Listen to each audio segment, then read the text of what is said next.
Hello students, welcome to Pand Economics classes. Children, in this video we are going to discuss about the measures to control excess demand and deficient demand.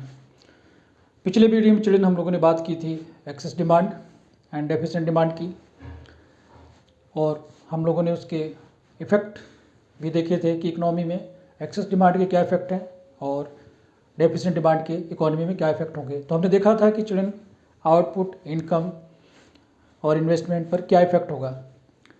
तो children excess demand या deficient demand एक economy के लिए दोनों ही situation children अच्छी नहीं है।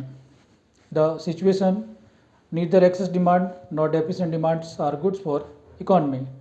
The situation which are good for the economy is aggregate demand equal to aggregate supply. There should be a equilibrium, right. Equilibrium की जो सिचुएशन है वो एक आइडियल सिचुएशन है जो एक इकोनॉमी में होनी चाहिए, बट ऐसी सिचुएशन होती नहीं, या तो एक्सेस डिमांड की सिचुएशन रहती है या फिर डेफिशिएंट डिमांड की सिचुएशन रहती है।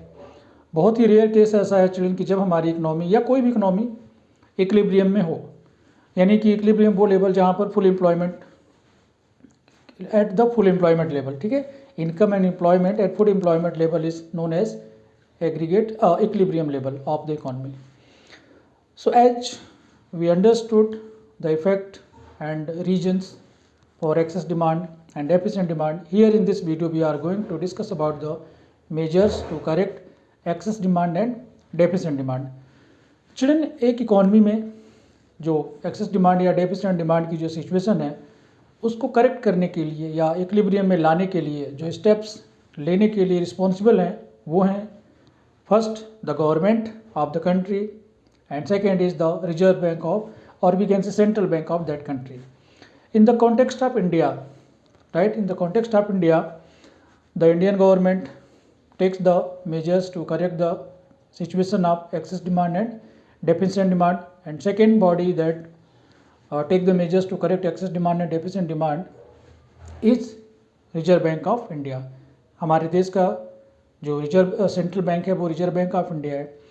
तो रिजर्व बैंक ऑफ इंडिया और गवर्नमेंट ऑफ इंडिया दोनों मिलकर डेफिशिएंट एक्सेस डिमांड और डेफिशिएंट डिमांड की सिचुएशन को करेक्ट करने के लिए अलग अलग स्टेप्स लेते हैं।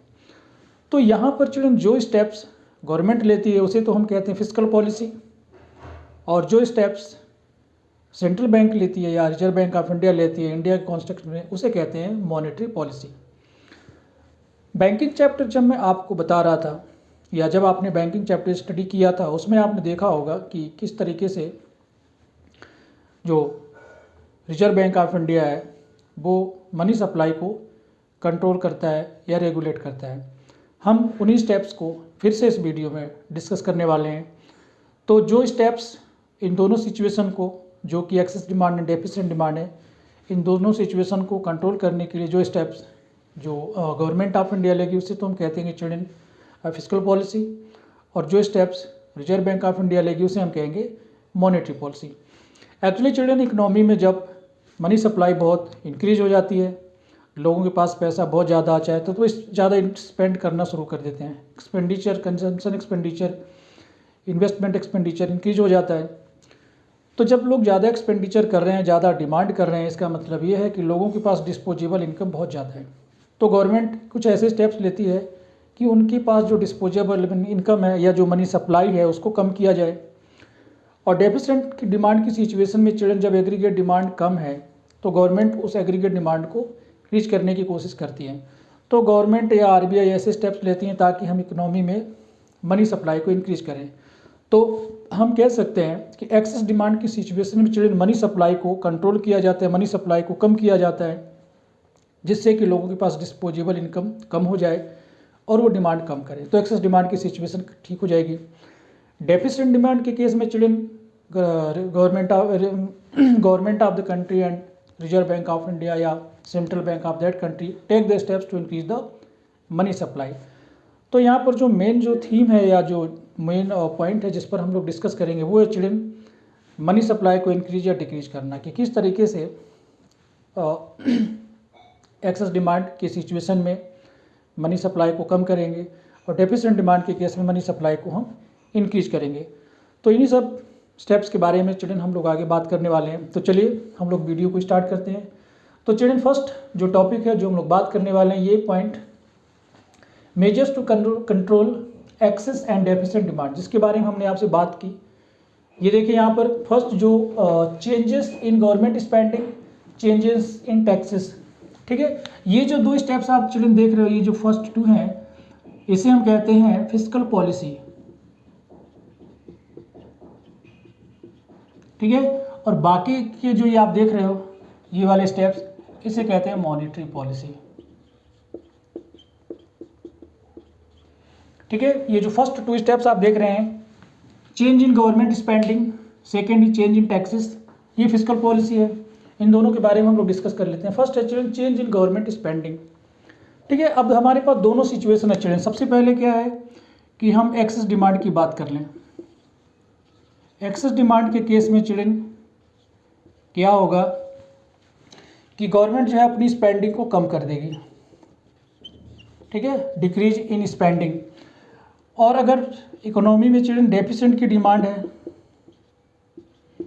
डेफिसिएंट डिमांड की अगर सिचुएशन है तो गवर्नमेंट की चिल्ड्रन जो स्पेंडिंग है वो इंक्रीज कर देगी। तो गवर्नमेंट अपने एक्सपेंडिचर को या अपनी स्पेंडिंग को इंक्रीज, जब एक्सेस डिमांड है तो स्पेंडिंग को कम करेगी, जब डेफिसिएंट डिमांड है तो अपनी स्पेंडिंग को इंक्रीज करके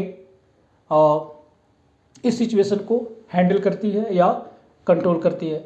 दूसरा है चिल्ड्रन चेंज इन टैक्सेस, जो गवर्नमेंट इनडायरेक्ट टैक्स या डायरेक्ट टैक्स लेवी करती है लोगों की इनकम पर या गुड्स एंड सर्विसेज पर। तो गवर्नमेंट क्या करती है कि जब उसे लगता है कि हमारी सिचुएशन में एक्सेस डिमांड है तो वो टैक्स का रेट इंक्रीज कर देती है, जिससे लोगों के पास डिस्पोजेबल इनकम कम हो जाती है और लोग कम डिमांड करते हैं।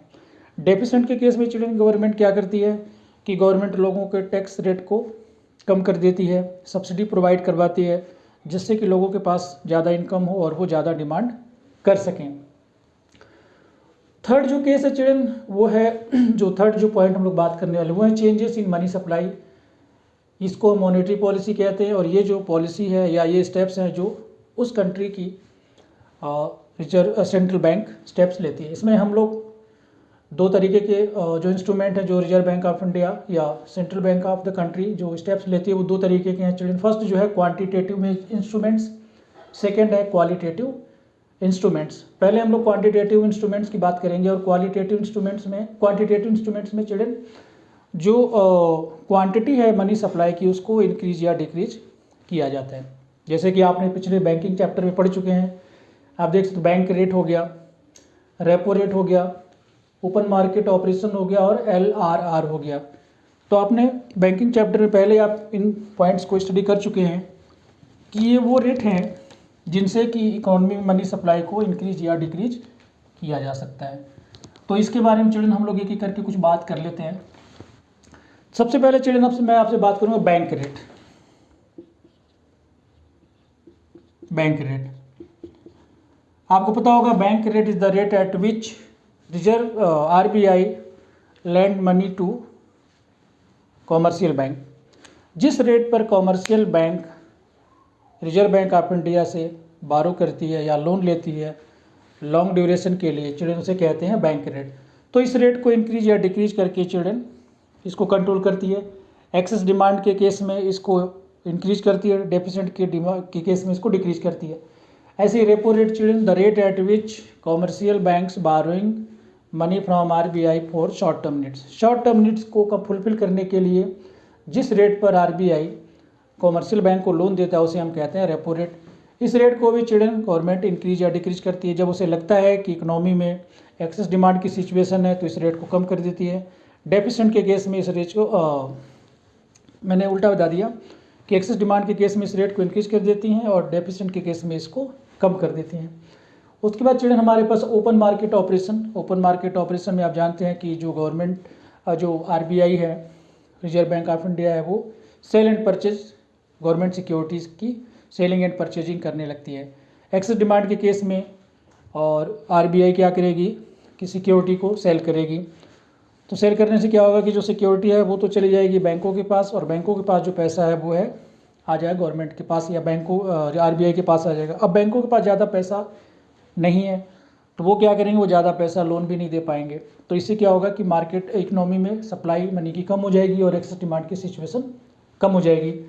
Next children open market operation, sorry ये तो मैंने आपको बता दिया। नेक्स्ट चिल्ड्रन LRR, ठीक है। आपको पता है चिल्ड्रन कि जब RBI के पास कॉमर्शियल बैंक को अपने टोटल डिमांड डिपॉजिट का कुछ पार्ट उनको RBI के पास एज अ रिजर्व रखना होता है और कुछ जो उसका रेशियो है वो अपने पास एज अ रिजर्व रखना होता है। तो इसको भी RBI इंक्रीज या डिक्रीज करके मनी सप्लाई को कंट्रोल करती है। एक्सेस डिमांड के केस में इस रेट को इंक्रीज कर देती है, डेफिसिट डिमांड के केस में इसको डिक्रीज कर देती है। तो ये चलिए कुछ मेजर्स हो गए फिजिकल पॉलिसी और मॉनेटरी पॉलिसी के थ्रू। जो फिजिकल पॉलिसी है गवर्नमेंट ऑफ इंडिया लेगी और जो मॉनेटरी पॉलिसी है वो उस कंट्री की, यानी हमारी अपनी कंट्री के कॉन्टेक्स्ट में बात करें तो reserve bank of India steps लेगी। अब चलिए यहाँ पर जो नेक्स्ट पॉइंट है जो मैं आपसे बात करने वाला था वो था measures to correct excess demand. ये जो पॉइंट है चलिए ये ऊपर ये दोनों पॉइंट्स के लिए एक्सेस डिमांड और डेफिसिट डिमांड को कंट्रोल करने के लिए, तो इसी में से जो पॉइंट निकल के यहाँ पर आए हैं, बस आपको ये डिसाइड करना है कि कौन कौन से जो रेट हैं किसको किसको एक्सेस डिमांड में डिक्रीज करना है या इंक्रीज करना है और डेफिसिट डिमांड के केस में किसको इंक्रीज या डिक्रीज करना है। तो एक्सेस डिमांड को कंट्रोल करने के लिए या डेफिसिट डिमांड को कंट्रोल करने के लिए जो स्टेप्स गवर्नमेंट ऑफ इंडिया या रिजर्व बैंक ऑफ इंडिया लेती है चिल्ड्रन, उन दोनों में ज़्यादा डिफरेंस नहीं है, सारे स्टेप सेम है। बस आपको ये डिसाइड करना है कि किसको किस के कॉन्टेक्स्ट में इंक्रीज करना है, किसको डिक्रीज करना है। तो यहाँ पर चिल्ड्रन आप मोस्टली देखोगे तो यहाँ पर आपको इंक्रीज की बात मिलेगी, आपको कुछ चीज़ें इंक्रीज हो रही हैं कुछ डिक्रीज हो रही हैं। तो चलिए हम लोग बात कर लेते हैं। First children measures to correct excess demand, उसमें सबसे पहले चिल्ड्रन हम लोग बात करेंगे फिजिकल पॉलिसी की। फिजिकल पॉलिसी वो पॉलिसी होती है जो गवर्नमेंट बनाती है। तो इसमें चिल्ड्रन हमारे पास क्या गवर्नमेंट दो स्टेप्स लेती है। सबसे पहले मैंने आपको बता चुका हूँ डिक्रीज इन गवर्नमेंट स्पेंडिंग। यहाँ पर देखिए गवर्नमेंट क्या करती है, अपनी स्पेंडिंग को कम कर देती है। गवर्नमेंट फ्लाईओवर नहीं बनवाएगी, सड़क नहीं बनवाएगी, या डिफेंस में जो गवर्नमेंट पैसे खर्च कर रही है वो कम कर देगी। तो क्या है कि ऑटोमेटिकली मार्केट में एक्सेस डिमांड की सिचुएशन जो है वो कंट्रोल में आ जाएगी, डिमांड कम हो जाएगी। ठीक है, ये हम लोग बात करें चिल्ड्रन एक्सेस डिमांड के केस में। ठीक है, इंक्रीज इन टैक्सेस, गवर्नमेंट क्या करेगी, टैक्स का रेट इंक्रीज कर देगी। पहले वो 100 में से 10 रुपये का टैक्स लेती थी, अब वो 100 में से 20 रुपये का टैक्स ले रही है। तो पहले आपके पास 90 रुपीज़ बचते थे स्पेंडिंग के लिए, अब आपके पास 80 रुपीज़ स्पेंडिंग के लिए बच रहे हैं। तो 10 रुपीज़ आपके और कम हो गए, तो आप कम डिमांड करेंगे। तो ये तो चिल्ड्रन दो फिजिकल पॉलिसी होगी जो गवर्नमेंट ऑफ इंडिया लेती है एक्सेस डिमांड के केस में, कि गवर्नमेंट की स्पेंडिंग कम हो जाएगी और जो टैक्स का रेट है वो गवर्नमेंट इंक्रीज कर देगी। बाकी जो स्टेप्स देख रहे हैं चिल्ड्रन वो है मॉनेटरी पॉलिसी। और मॉनेटरी पॉलिसी को चिल्ड्रन दो पार्ट में हमने डिवाइड किया है, quantitative instruments and qualitative instruments. Quantitative instrument में चिल्ड्रन मनी सप्लाई को हम कम या ज़्यादा करेंगे। ठीक है, तो देखिए यहाँ पर एक्सेस डिमांड का केस है। एक्सेस डिमांड के केस में लोगों के पास पैसा ज़्यादा है, वो डिमांड ज़्यादा कर रहे हैं। अब हमें क्या करना है कि मनी सप्लाई को कम करना है। तो यहाँ पर जितने भी आप ये रेट देखोगे ये सारे रेट इंक्रीज हम करेंगे। ठीक है, तो इंक्रीज करने से क्या होगा कि सप्लाई कम होगी, यानी क्वांटिटी को कम या ज़्यादा हमें करना है क्वांटिटेटिव में।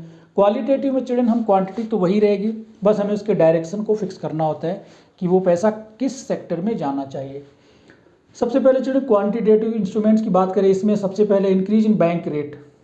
ठीक है ना, जो है बैंक रेट वो रेट होता है जिस रेट पर आपको अभी मैंने बताया कि RBI कॉमर्शियल बैंक को लॉन्ग टर्म की नीड्स के लिए जो लोन देती है उसे हम कहते हैं बैंक रेट। तो RBI क्या करेगी, बैंक रेट को इंक्रीज कर देगी। जब बैंक ज़्यादा रेट इंक्रीज कर देगा तो कॉमर्शियल बैंक को जो पैसा मिलेगा RBI से वो भी महंगा मिलेगा। अब कॉमर्शियल बैंक क्या करेंगे, वो भी लोगों को ज़्यादा रेट पर लोन देंगे। तो पब्लिक जो है लोन लेने में ज़्यादा इंटरेस्ट नहीं रखी, क्योंकि अब उसको लोन महंगा मिल रहा है, उसका रेट ऑफ इंटरेस्ट ज़्यादा हो गया है, तो वो लोन कम लेंगे तो ऑटोमेटिकली स्पेंडिंग कम हो जाएगी, डिमांड कम हो जाएगी। इंक्रीज इन रेपो रेट, ये भी वही चिल्ड्रन बस इसमें ड्यूरेशन का फर्क है, ये लॉन्ग टर्म के लिए शॉर्ट टर्म के है, बाकी दोनों में क्वालिटी सेम है, तो इसको एक्सप्लेन करने की जरूरत नहीं है। यहाँ पर देखिए चिल्ड्रन थर्ड जो है open market operations, sale of securities. यहाँ पर चिल्ड्रन RBI क्या करती है कि जो गवर्नमेंट की सिक्योरिटीज है उसको सेल करना स्टार्ट कर देती है ओपन मार्केट में आके। अब ओपन मार्केट में जो सेल करती है तो ये बैंक लोग क्या करते हैं जिनके पास ज़्यादा पैसा है वो जाकर सिक्योरिटी परचेज कर लेते हैं, क्योंकि गवर्नमेंट सिक्योरिटी में रेट ऑफ इंटरेस्ट ज़्यादा होता है, प्रॉफिट ज़्यादा होता है और प्रॉफिट फिक्स होता है, लोगों को उस पर ट्रस्ट भी ज़्यादा होता है। तो गवर्नमेंट की सिक्योरिटी को ये लोग बहुत जल्दी से परचेज कर लेते हैं। तो जो पैसा है लोगों के पास, पैसा चले जाएगा आरबीआई के पास, और आरबीआई के पास जो सिक्योरिटी थी वो आ जाएगी लोगों के पास। तो लोगों के पास जब पैसा कम हो जाएगा चिल्ड्रन, तो ऑटोमेटिकली मतलब इकोनॉमी से वो मनी को सक कर रहे हैं, मनी को इकोनॉमी से निकाल रहे हैं। ठीक है, तो एक्सेस डिमांड के केस में आरबीआई सिक्योरिटी को सेल करेगी। ठीक है, आगे चलिए कुछ रेट हैं उसको गवर्नमेंट सेंट्रल बैंक इंक्रीज कर देगी। जैसे कि आप देख रहे हो एलआरआर, लीगल रिजर्व रेशियो या legal reserve requirement, banking chapter में आप पहले पढ़ चुके हो। इनके दो पार्ट, एक तो हो गया कैश रिजर्व रेशियो, ये वो पार्ट है जो अपने टोटल डिमांड डिपॉजिट का कुछ part as a reserve central bank के पास कॉमर्शियल बैंक को रखना होता है। और स्टेटरी लिक्विडिटी एसएलआर है चिल्ड्रन, यहाँ पर ये रेशियो ये थोड़ा सा रॉन्ग हो गया यहाँ पर, इसके रेट को भी इंक्रीज कर देती है। तो टोटल डिमांड डिपॉजिट कुछ पार्ट उन्हें अपने पास एज ए रिजर्व रखना होता है। तो इन दोनों का रेट आरबीआई इंक्रीज कर देती है। अब आपकी जो लैंडिंग कैपेसिटी है वो कम हो जाती है चिल्ड्रन, अब आप लोगों को लोन उतना नहीं दे पाओगे जितना पहले दे पा रहे थे। ठीक है, तो जब आप लोन कम दोगे तो ऑटोमेटिकली इकोनॉमी में मनी कम सप्लाई होगा और लोगों की डिमांड कम हो जाएगी। उसके बाद चिल्ड्रन हम लोग आते हैं नेक्स्ट स्टेप में, जो है क्वालिटेटिव इंस्ट्रूमेंट्स। क्वालिटेटिव इंस्ट्रूमेंट में चिल्ड्रन जो मनी सप्लाई, जो इकोनॉमी में मनी की सप्लाई है वो तो एज इट इज रहती है, वो कम या ज़्यादा नहीं होती है, बट उनके डायरेक्शन को हम थोड़ा सा चेंज करें। जैसे कि एक हो गया, देख रहे increase in margin requirement, government जो है मार्जिन रिक्वायरमेंट को इंक्रीज कर देती है। अब यहाँ पर मार्जिन रिक्वायरमेंट चिल्ड्रन क्या है कि जब आप बैंक से लोन के लिए अप्लाई करते हैं तो बैंक आपसे सिक्योरिटी मांगती है। ठीक है, तो आप जो उसको सिक्योरिटी प्रोवाइड करवाते हैं उसके बदले में वो आपको लोन देती है। तो मान लीजिए कि आपके पास आपका लैंड है और उस लैंड की जो कीमत है वो है 1 लाख। अब बैंक के पास आप लोन लेने गए तो बैंक ने कहा कि भाई अपनी ज़मीन के कागजात मुझे ला के दो। आपने अपनी ज़मीन के कागजात ले जा कर दिए। ठीक है, और उसकी कीमत है 1 लाख रुपीज़ आपकी ज़मीन की। तो बैंक आपको लोन देगा, मान लो 80,000 दे देगा 80,000 का लोन दे देगा और 20,000 वो एज अ मार्जिन रख लेगी। इसी को कहते हैं चिल्ड्रन मार्जिन रिक्वायरमेंट। तो एक्सेस डिमांड के केस में चिल्ड्रन गवर्नमेंट इस मार्जिन को इंक्रीज कर देती है। ठीक है ना, जैसे कि 1 लाख पर आपको 80,000 का लोन मिल रहा है, तो जब गवर्नमेंट मार्जिन रिक्वायरमेंट को इंक्रीज कर देगी तो इसमें क्या होगा कि अब आप 1 लाख की सिक्योरिटी दोगे तो आपको 40,000 का लोन मिलेगा। ठीक है, 60,000 as a margin requirement RBI अपने पास रख लेगी। तो लोग ऑटोमेटिकली जो है लोन लेने में इंटरेस्टेड नहीं होंगे, क्योंकि उनको सिक्योरिटी ज़्यादा की देनी पड़ी, उसके बदले में उन्हें लोन कम मिल रहा है, तो वो कहेंगे इससे अच्छा है कि हम लोन ना ही लें। Next children moral suasion. Moral suasion को चिल्ड्रन सिंपल हम वर्ड में ऐसे भी कि advice to discourage lending. RBI commercial bank को एडवाइस करती है कि आप अभी ज़्यादा पैसे लोगों को लोन मत दो, आप पहले जितना देते उससे आप कम लोन दो। उनको समझाने की कोशिश करती है थ्रू लेटर, थ्रू सेमिनार्स या और भी जो भी उनके तरीके हैं, उनको समझाने की कोशिश करती है कि आप अभी लोन ज़्यादा मत दीजिए। Next children selective credit control, या इसको कहते हैं इंट्रोड्यूस क्रेडिट राशनिंग। ठीक है, इसमें क्या है कि गवर्नमेंट कहती है कि आप कुछ ऐसे पर्टिकुलर एरिया हैं जहाँ पर आरबीआई कॉमर्शियल बैंक को बोलती है कि आप इन पर्टिकुलर एरिया में लोन मत दो। जैसे गवर्नमेंट ने कह दिया कि एजुकेशन लोन तो दो बट कार लोन मत दो। ठीक है, एग्रीकल्चरल लोन तो दो लेकिन लोगों को होम लोन मत दो। तो गवर्नमेंट क्या करती है कि एक एरिया फिक्स कर देती है कि किस एरिया में आपको, जो आरबीआई को लगता है कि इकोनॉमी में ये जो सेक्टर है ये ज़्यादा इम्पोर्टेंट नहीं है, तो इनका लोन अभी रोक दो, बाकी में लोन देते रहो। तो ये है children measures to correct excess demand. I hope कि आपको ये सारे जो मेजर्स हैं वो समझ में आ गए होंगे, क्योंकि ये सारे जो मेजर चिल्ड्रन बैंकिंग से रिलेटेड है। केवल एक्सेस डिमांड, डेफिसिट डिमांड आपके लिए नया है, बाकी ये सब आप पहले ही कवर कर चुके हैं। तो children that's all for this video. मिलते हैं अगले वीडियो में with measures to correct deficit demand. Till then take care, God bless you all, thank you for watching the video.